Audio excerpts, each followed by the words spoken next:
निवडून आलेल्या उमेदवाराने त्या ठिकाणी मागणी केली आहे, तर फार काही त्याच्यामध्ये मोठी गोष्ट नाही आहे। निवडून आल्यानंतर तुम्ही मागणी कराल, लोकांना सांगण्यासाठी दाखवण्यासाठी, त्याच्यात काही विशेष नाही आहे।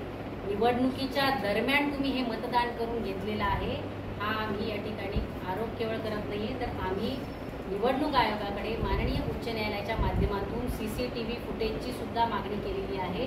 आमचं म्हणणं आहे की एका मतदारांनी या विधानसभा मतदारसंघामध्ये असे अनेक तुमचे बोगस मतदार होते की ज्यांनी एका व्यक्तीने 10-10, 11-11 वेळा मतदान केलेलं आहे आणि ते सिद्ध करायचं असेल तर CCTV फुटेजची मागणी आम्ही करतो आहोत, पण CCTV फुटेजशिवाय ते सिद्ध होऊ शकत नाही। दुसरं 17C जो राज्य सरकार किंवा निवडणूक आयोगाचे कर्मचारी जे भरून घेतात, ज्यामध्ये मतदान केलेल्या मतदारांच्या नावापुढे टिकमार्क केलेलं असतं की यांनी मतदान केलं, ती यादीसुद्धा आम्ही माननीय उच्च न्यायालयाच्या माध्यमातून निवडणूक आयोगाला मागतो आहोत की ती यादी द्या, त्याच्यातून दूध का दूध पाणी का पाणी हे समोर येईल। आणि आपल्याही माध्यमातून आमची मागणी आहे की हा लहान विषय नाही आहे, हा खूप मोठा आहे।